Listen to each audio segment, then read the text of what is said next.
So here we go with the Learn to Read Tarot Cards Part 3. The first two, we just open the box and we use the instructions in the pack and the definitions that you find. And I think we probably agree that it's not the easiest way to do, and it's not the most satisfying way of reading cards. So the next tip I have, again, a very simple one before you really start learning the cards for themselves, is just to take each card and look at the picture of actually what's on the card, and then use that as your description. So this one I picked randomly. It's called the moon.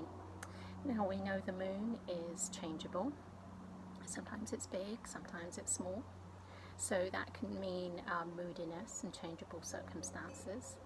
There's two pillars here. This is like your goal that you're heading towards, but you're getting distracted. There's dogs barking at you, and there's things coming up out the water, which suggest emotions going on and distractions and things that will stop you from reaching your goal in time.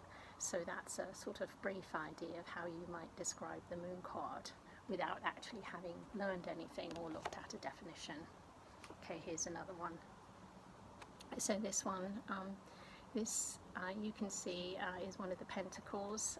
These cards are to do more with money and material things. So thinking about money, this guy is making money. Look, he's sitting down, he's working very hard, he's gathered a lot, he's been very diligent. So this is about somebody putting their head down and getting on with what needs to be done. Let's take another card here. Okay, so we look at this one, and it looks like a time of celebration, emotions, family getting together. They're in front of their castle, so this is about security and home life and enjoying stability, because it's a 4, and 4 is to do with stability. So that's a good way of doing that card. Okay, another card. This one, the 3 of Pentacles. And it looks like somebody in a church looking at plans.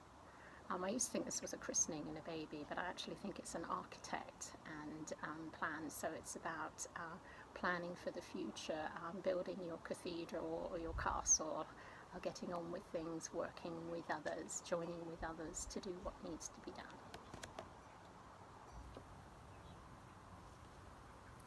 This is the card I like call the castles in the air. This is having lots of choices of things. You've got lots of amazing things that look good. You know, it looks like jewelry, and there's a snake and a castle in the air, and all different types of things that you could choose from.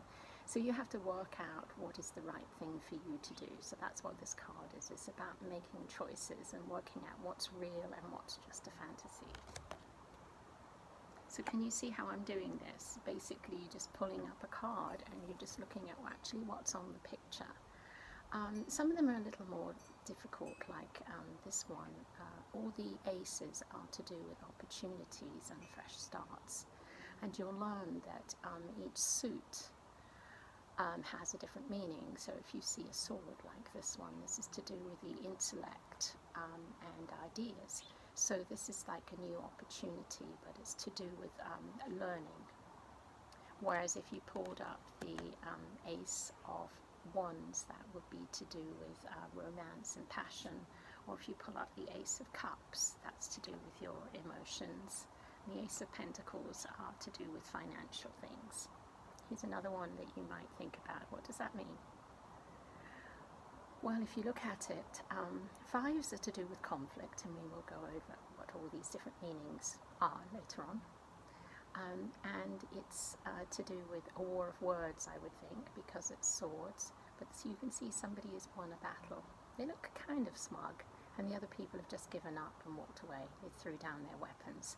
So you can interpret that in the context of your reading. Okay, one final one. Seem to be pulling up a lot of swords today. Must be something in the air. Again, this is a person who he looks a bit sneaky, doesn't he? He's like tiptoeing away. It's like he's stolen something, maybe something intellectual, something to do with the mind, because it's to do with sharp minds with swords. but he's taking something and he's running away with whatever it is. It's a bit like stealing secrets, if you can imagine doing something like that. You can see the tents are there in the camp and everybody's probably resting in the tents, but he's outside stealing away things. Maybe it's somebody online stealing your information. Horrible thought, right? But again, just put it in the context of the reading that you're doing and you'll get a better idea about what this is about. I hope this video has been helpful. This is Mystic Polly on my Learning Tarot tutorials number 3.